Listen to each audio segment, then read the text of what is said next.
learnings from some high growth Civitas members and some really simple tactics to adopt these behaviors in your life. So I think it's been covered, but really what I've been spending most of my career trying to do is work out how to best support founders. We now work with about 180 CEOs and founders. Last year, even under lockdown, about half of them doubled revenue. And some of the top performers, 100x revenue. Most of them are around about the 15, 20 million mark. But the top performers are sort of now around about the 100, 200. And I think the biggest business we work with is about the 400 million mark.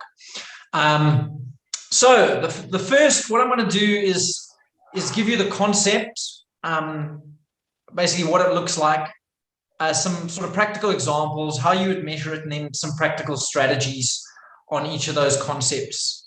So the first big predictor of whether someone's going to build a big business is their ability to execute quickly, their ability to move fast. And what that looks like practically is that between peer groups, what we'll see is that a founder will bring, we do peer groups on a monthly basis. They'll bring a problem and we'll have a bit of a discussion with the peer group around the problem. And by the next peer group, they've actually usually got the stuff we've discussed done, made some decisions, and bring a whole bunch of other problems. Some of Silicon Valley's top VCs like Sam Altman, Dalton Cordwell, they all say that this is exactly the number one predictor of startup success as well. And we found it really at Civitas to be a predictor of who's going to sort of be growing revenue. There's a great story about the Pebble founder. Pebble was the original smartwatch before Apple came out. And what was interesting about them is that they were working on getting this watch launched, and they moved to Silicon Valley. And the comment of the founder was that in Silicon Valley, it took 6 months to do what it took them 3 years to do in Canada. And that's really what you're looking for with those best founders, is they really, really move quickly. How you measure yourself is just basically time versus work done. We measure new problems per sessions, and then whenever someone says something, they actually go out and do it. So some practical strategies to become the type of person who really moves quickly is the first thing is really getting involved in productivity hacks. So there's, like, some people call it like productivity porn, but really getting all those basics down where you're actually running your life in a very organized and structured way. So I think one of the best ideas I came across on this is that if you can implement something that's once off, that results in a productivity improvement, and then you could do a number of those each week, and over the course of a year, you could get 10% better. In a single year, you'd be producing 5x more in 1 year if you could get 10% more productive each week. It sounds impossible, but actually when you go out and list like a couple of things that you could do, we actually got a list of about 1,000 things that the top founders and CEOs do that we've like put in a database. And we encourage all of our founders to try implementing a couple of these every week. So I would really suggest that reading a lot around productivity hacks would be helpful. The other one is focus. So one of the biggest issues we see with a lot of the early stage founders or novice founders is they try to do too much. They're working on multiple businesses, multiple products. As a small startup, you really have very limited resources. The goal should be to be focusing on ideally a single product and a single business. Unless there's a wonderful rule by Richard Branson that unless you could hire someone to be the CEO of the other business. The other simple way is just hours worked. Are you putting in enough hours? Usually the better founders work longer hours. So having a greater focus on the business, fewer outside activities, and higher energy levels. And then a really good way to improve the speed that you execute is artificial deadlines.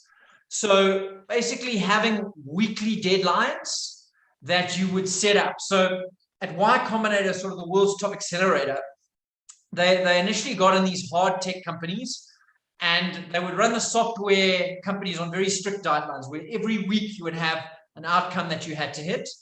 And these hardware companies, they were sort of not doing as well. until they started treating them like software companies. And straight away, you saw this like massive improvement. And I think that's what Tesla's done in the car industry, and SpaceX done in the rocket industry. They have very, very tight cycles with small deadlines that really gets them to be able to execute quickly. Some really good readings, if you want to go deep on this, is just Google productivity or how to be successful by Sam Altman. There's a ton of really brilliant ideas that could really get you moving fast and executing quicker as a founder. Next big predictor is high rate of personal growth or evolving to meet the needs of the business. So what we mean by high rates of personal growth is that if you see sort of some of these young founders that we've worked with in Civitas, there's actually a chap called Dev Solomon from the Jewish community, but it's almost incredible as he's built a company that's done incredibly well. They've gone from idea to now doing millions in monthly revenue. And what's been interesting about him is that almost as you meet him month by month, he evolves as a person, and the rate of things he's trying in his businesses is unbelievable. And it's actually, so some examples of this is that in the VC world, a lot of the founders will get kicked out if they don't grow fast enough. Because as you grow a business, you're required to actually get some new skills on board. Another example is Brian Chesky. There's an incredible article written about Brian Chesky called The Education of Brian Chesky. And it talks about how he has set up his life to have a certain percentage of his time just allocated to sharpening the saw and really onboarding new skills. So some ways you can measure yourself is one, what's the idea flow? So how many new ideas are you being exposed to on a weekly basis? And then the second question is then, how many of those ideas are you actually trying in your business and your life? And great founders actually have a very high rate of idea flow. So they're meeting lots of new people, they're listening to podcasts, they're reading books, and then they're also actually implementing and trying these ideas in their life. One of the best founders in the community has gone from when I started working with him about 4 or 5 years ago, he was probably doing, a couple 100,000. He's now, I think, around about the 40 million mark. He'll probably do 40, 50 million this year. And he chews up a book a week, like every week. And then he actually takes those ideas and tests them in his business. He's grown from a one-man team. I think his business is now about 20 people. And it's just been incredible to watch. So some practical strategies is just interviewing a lot of people, reading a lot, listening a lot with all the podcasts, actually scheduling time, some think time to solve problems. So really, if you look at all the top founders, they take time out to actually think strategically and also look at like, how can I apply some new stuff in the business? So like Bill Gates, he would do it twice a year. He'd go have a week of think time and just read. Some founders take an afternoon off a week where they'll take like 2-3 hours where they'll go and just do think time. Some founders maybe do it in the morning on the car, things like that. Some suggested readings if you want to go deep. Just Google The Education of Brian Chesky. There's an amazing article. There's also a book called The 4 Steps to the Epiphany by Steve Blank. He's a Stanford professor who was involved in the listing of 4 companies. And the checklist at the back of that book is just so incredible about how to learn and become one of the top people in your industry. And then just a very inspiring one is also, if you Google Quora, how did Elon Musk learn rocket science? There's some really incredible stuff on that. Shout if you've got any questions, please just drop them in the chat. And it'll be interesting to also rate yourself if you feel that you are high growth founder each time. So I think like just to get a little bit of interaction going. The third big concept is being really trustworthy. So there's this wonderful idea that comes from Berkshire Hathaway, Charlie Munger, where he talks about, if you don't know Berkshire Hathaway, it's Warren Buffett's company. It's one of the biggest companies in the world. They have I think they only have a very small team of 20, 30 employees, but the companies they invest in are obviously have hundreds of thousands of employees. And he talks about what they aim for is a seamless web of deserved trust, correctly trusting the right people. And the idea there is that if you have very high levels of trust, you create an environment where people can trust each other without policies and procedures. But it's the same thing with regards to really great entrepreneurs. They're really, really trustworthy people. And there's this incredible idea I came across by a chap called Matt McCory. We managed to get him to come speak to the community. He's one of the world's top CEO coaches. He's worked with a number of Silicon Valley's top companies. I think a recent company of his just listed for 100 billion. And he introduced this concept called impeccable agreements.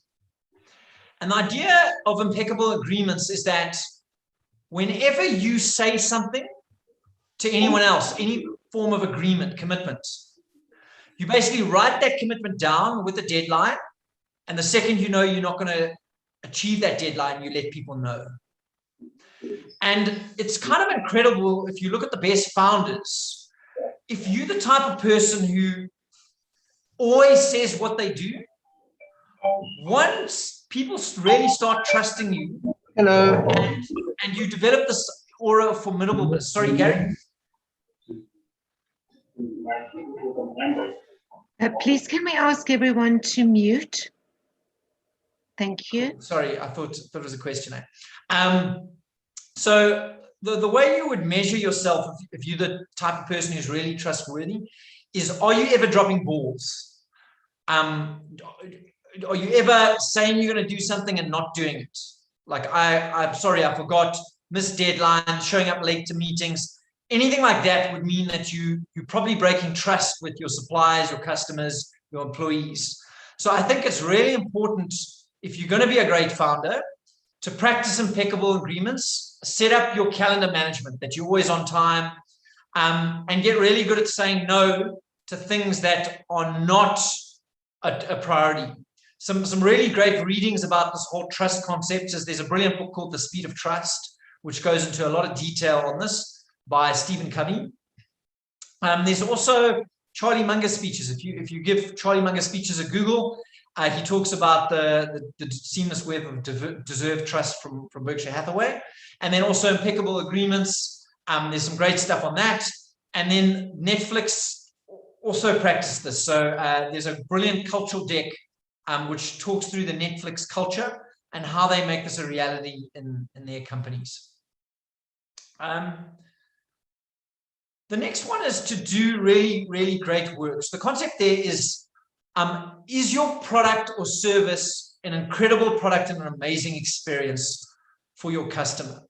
And this idea really, I think, hit the mainstream with Steve Jobs, where Jobs had the insight that in the business world that the best products actually do win. It's not about the best marketing. It's actually the best products are the ones that are going to win. And he said, what we're going to do is take all of the focus for Apple and basically focus on making truly great products. And when he did the Apple turnaround, they had about 40 products that they were making. He cut it down to basically 4 products where they were making basically 2 laptops and 2 desktops for business and personal.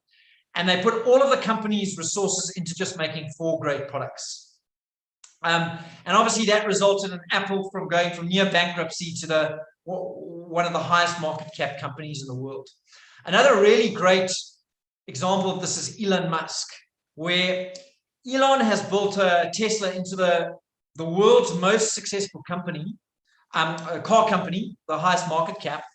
They have not spent 1 cent on marketing yet, where their competitors are spending billions. And his insight was just taking straight from Jobs, where if we truly make the best car in the world, people will come knocking. And basically, we won't need to do that. So I think that a lot of people, usually what they do in the business, a lot of founders, they think, my biggest issue is I need to solve sales and marketing.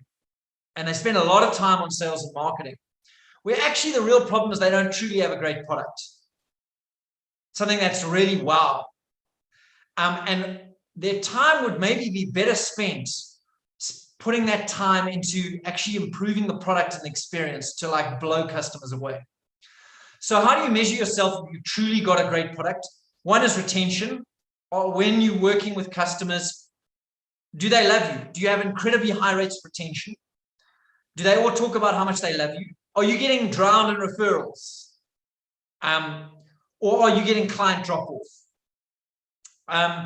And then the way to do that is actually have some metrics. So you're measuring this. Are you measuring your client retention rate, the referral rate, and the feedback? So some practical strategies is domain expertise. If you're going to build a truly great product or service, you have to become a leader in your industry. And the best way to do that is to literally have read everything in your industry, interview all of the top people, and really make it your priority to get to the leading edge of your industry. So how would you go about another really good strategy around this is coaching. So finding who is really great in your industry or has done really great things and getting them as a coach or a mentor. There's a brilliant book called the Talent Code. And one of the phrases they talk about in that book is it takes talent to create talent. So unless you can find someone who truly has done what you're trying to do really, really well, you're going to struggle to learn from someone who's sort of in a little bit of a different domain. Some really good readings on this is Jiro Dreams of Sushi. If you haven't watched that documentary on Netflix, is incredible, about a Japanese sushi chef who basically just really masters the art of sushi, runs this tiny little sushi shop in a train station in Japan that becomes so world famous that he's the first sushi chef to get 3 Michelin stars, has people like Obama, Bono, like all the world's top celebrities visiting this little 12-seater restaurant just by focusing on becoming the best. The other one is a book called Talent Code and Outliers, and then there's also a really great documentary called Abstract on Netflix if you want to kind of get inspired and see what it takes to truly be the best in your field. The next big idea of great founders is you need a great market to build a great business. So we've seen this at Civitas where we have these founders that are really, really good. They tick all the boxes. They're great executors. They're brilliant with people. They're good salespeople, but their businesses never really take off.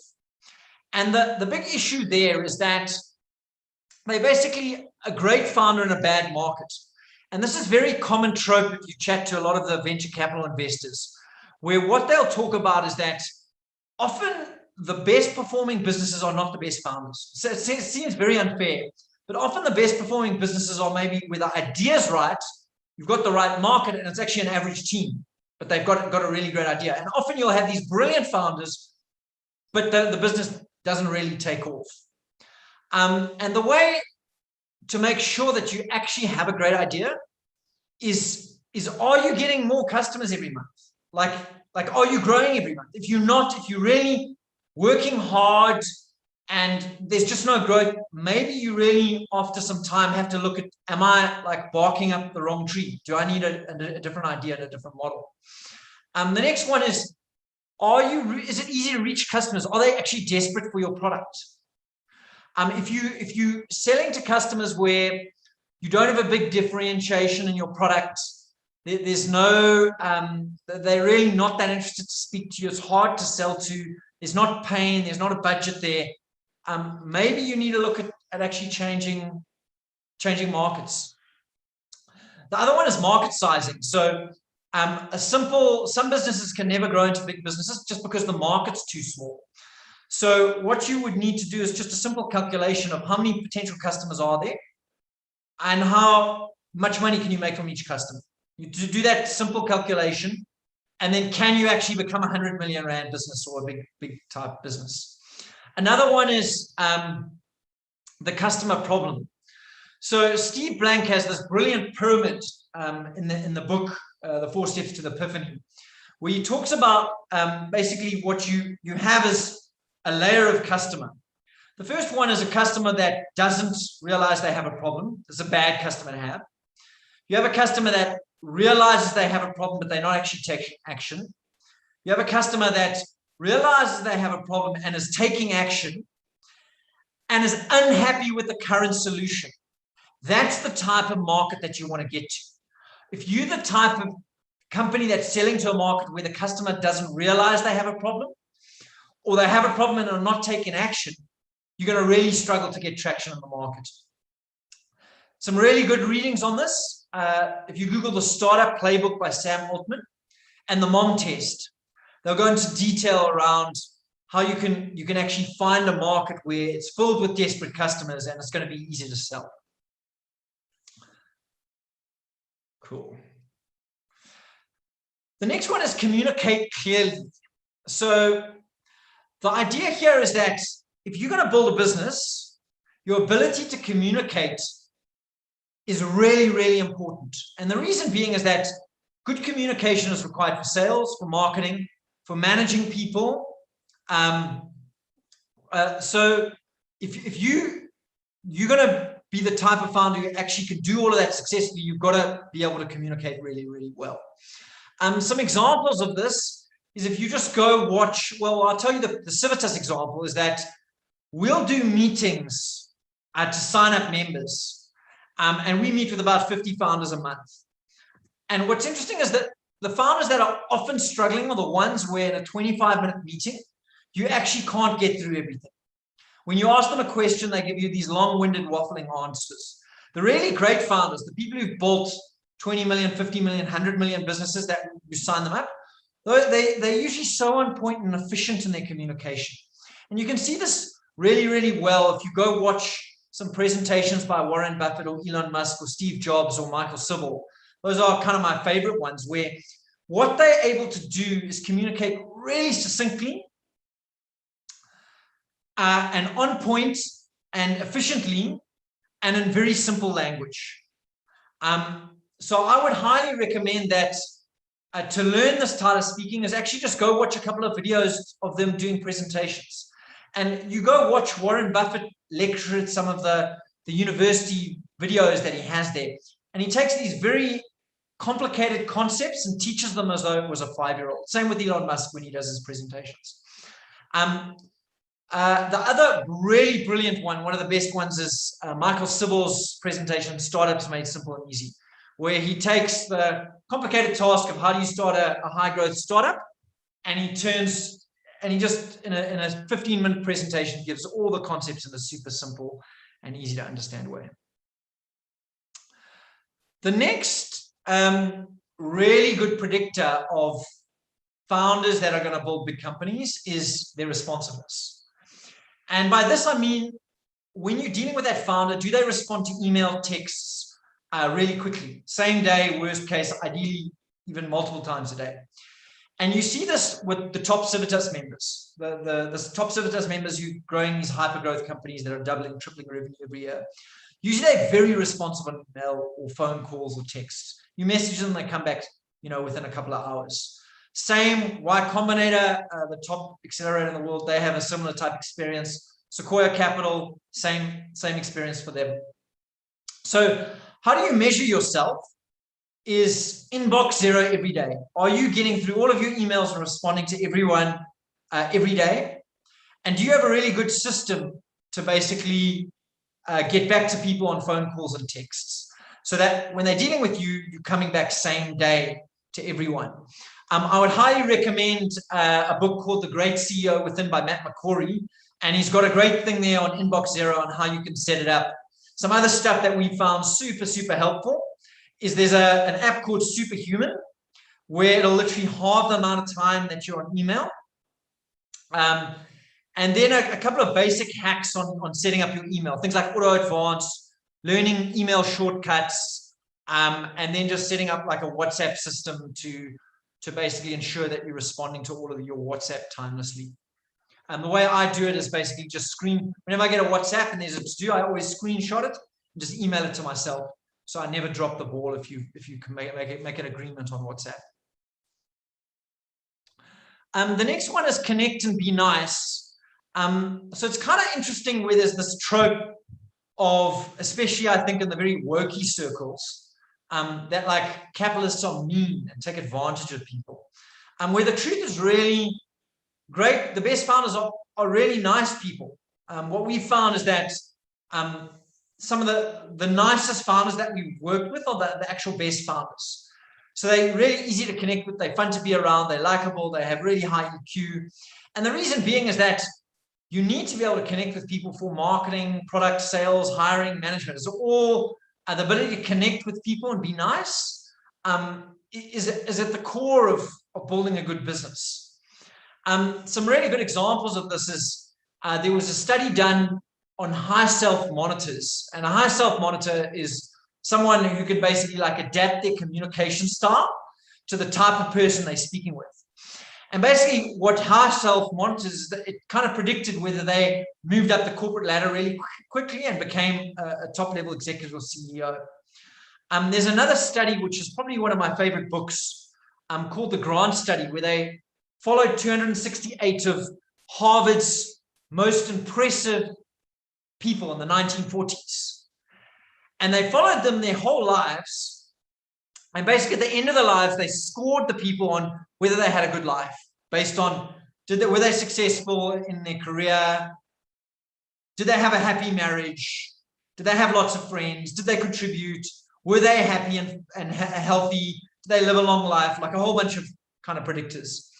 And one of the top predictor of whether someone had a good life in all of these domains was their ability to have an expanding network of deepening relationships, the ability to connect with people. So I would highly recommend that if you don't put relationships and connecting at the top of your priority list, that you do. And I would recommend checking out the book Triumphs of Experience. That's the book about the Grant Study. There's also an amazing book called The Relationship Cure by a guy called John Gottman, the world's top marriage researcher. It's really, really good on basically like the basics of getting really good at relationship building. And there's also some really good other readings like Mean People Fail by Paul Graham, sort of one of Silicon Valley's top investors, and Give and Take, which by a Wharton professor on relationship. So there's a question, Les. I'll just jump into Les's question quickly. You've mentioned marketing quite a lot, but mentioned that Jobs, Apple, Tesla don't market themselves. So I think what I was saying there, Les, is that when I've mentioned marketing a lot, is that marketing becomes helpful if you have a great product. But I think the point I was trying to get across, until you've got a really world-class product, there's no point in focusing on marketing. So I think marketing is hugely important, but first you have to build the best product in the market. And I think with regards to Tesla, they don't do much marketing besides the demo days that Elon does, but they actually don't spend any money on advertising. Obviously that's very different with Apple, which spend quite a bit on marketing now, but first they made sure that their product was by far the best in the market. The next one is on time and present. So it's amazing how many founders you deal with are tardy and don't manage their time well. And I think that the big reason that you've got to be punctual and present during meetings is that your suppliers, your employees, your customers are just not going to take you seriously if you don't manage your time well. What was interesting that we found is that if you are arriving late to any meetings, you're canceling meetings, or you're distracted in meetings and doing other things, like that's a really big predictor that you're not mastering this properly. So some of the ways to make sure that you are present during meetings and on time is if you haven't set up your 25-minute and 50-minute meeting function, basically you can do it, you can just Google it, you can do it on Outlook or Google. By having a 25-minute and 50-minute meetings, what it means is that you can schedule back-to-back meetings, but have a 5-minute break to go to the bathroom, to get a little snack, to get a coffee. It means you're always going to be on time for your meetings. The other thing you can do is turn off all notifications on all of your apps and ensure that you set up your meeting notifications, that your phone and your laptop buzz with 5 minutes and 1 minute before your meeting. So you're never arriving late to any meetings. Then the other thing, which I think is really, really practical strategy around being punctual and present, is learning meditation.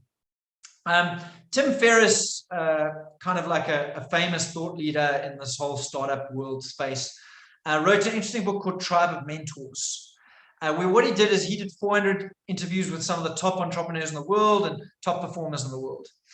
And after all of that, he was asked, what is the one thing all of these people had in common? And I think it was either 80 or 90% at one stage or currently had some type of meditation practice, which is kind of mind-blowing that was the number one thing that was common. So I would highly recommend sort of checking out something like Headspace and trying to get some type of meditation practice going. And then the final one is turn off notifications and meetings and close windows, where if you're going to be in a meeting, actually be present in the meeting. And then the final thing that really separates great founders is being obsessed with growth. So one of the things we get Civitas members to do is we get them to set up a weekly metric, a North Star metric. So what is one metric that represents the whole health of the business? And then weekly having a meeting to measure, did I grow that metric this week? And the goal is to try and get a couple of percentage growth every week. If you could do that, you can grow 5% a week. Every week for a year, you'd be easily tripling your company's revenue for a year and easily be a 100 million rand company in a year. And one of the things that we teach is that what you want to be is absolutely obsessed with focusing on things that are actually going to move that metric each week and not doing anything else that's not going to move the metric. It's kind of interesting that a lot of founders don't do this practice. The ones that have actually done this practice, it's been a complete and total game changer for their business. So highly recommend that you set up a weekly growth meeting. You set up an Excel spreadsheet where you're tracking your key metric in your business. You find out your key metric, and then you basically prioritize your business on what are the things that are going to most move that metric and how much time and effort is it going to be to do that task. Some really good readings to go into detail on this are Startup Equals Growth by Paul Graham, or another article called Startup Priorities by Jeff Ralston, which will sort of talk to the details of how you actually set that up. So basically, those are the 10 behaviors that we've seen and that a lot of my reading has shown that is different about the best founders. They execute really quickly. They have very high rates of self-improvement. They're trustworthy. They do great work. They're working on an idea that can actually scale and the market wants. They're really good communicators. They're hyper-responsive. They're nice people. They're punctual and present, and they're absolutely obsessed with growth. So I thought maybe the last little bit, we've got about 20 minutes to just have a general Q&A or comments about those ideas, or actually any of the issues that you're struggling with in your business, either projects that you're working on or challenges that you're having. I get to fortunately sit in these peer groups all day, every day with good founders. So I get quite a high rate of idea flow. So very happy to just share with you any of the ideas and some readings that might be helpful for those specific tasks. So thanks so much. And you're welcome to reach out if you want to have a one-on-one with me and discuss anything. So any questions or comments to start with? Just a comment, Paul. I think we should start a book club with you on a weekly basis. I'm absolutely fascinated. I don't know how. I don't have time to try to catch up on the books that you recommended. Are you familiar with the app Blinkist? Yeah, I've tried Blinkist for a little bit. Yeah. I think that would be I'm taking leave next week, and I'm going to start looking at those books that you recommended. But Yeah, it was so insightful. Those 10 simple yet very insightful, and the fact that you backed it up with the content from books is really, really interesting. Thank you. Yeah, absolute pleasure. I would say about 80% of those are probably 5-minute articles. So if you want, I could just maybe create a list and then forward it on afterwards, Tracy, if people want to go through that. Great. Thanks. So for me, Paul, as you were going through your presentation, what stuck out for me the most is I think you need to add another point at the bottom of it. Point number 11 should be great founders read. 100%.